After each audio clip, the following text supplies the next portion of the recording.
And you know, you describe everything down here as the Central Park of San Antonio, and I love the way you say that. That's beautiful.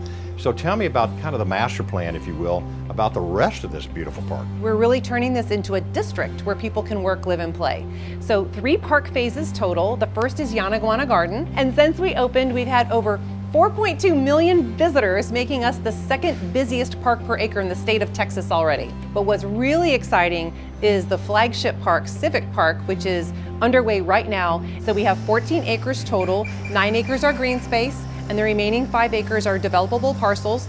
We are putting in 2 apartment complexes. We're trying to help restore some of the residential density that was lost through eminent domain for the fair in the 60s. The first phase of Civic Park will open to the public in 3 months. And what that has is, it has a tree-lined promenade. There is a water feature that we call the acequia to mimic the historic acequias that the settlers used to water their crops. And that acequia spills into 5 large springs at the southern part of Civic Park.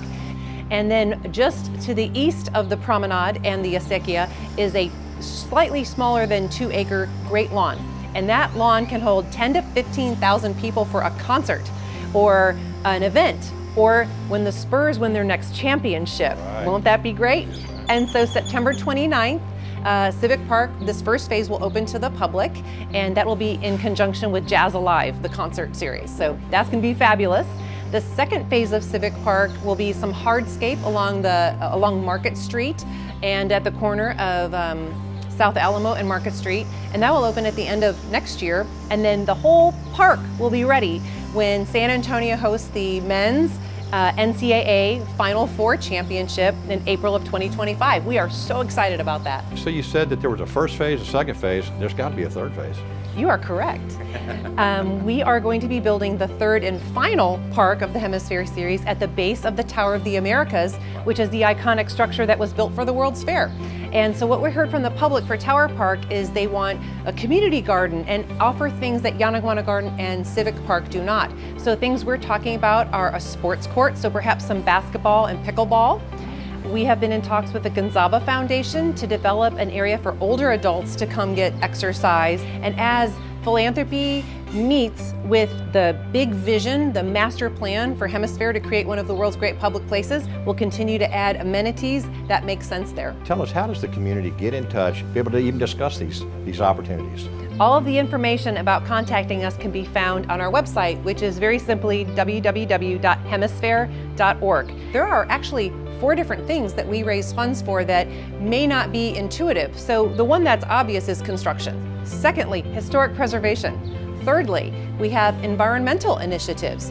When you deconstruct a convention center, guess what? You're not left with any shade.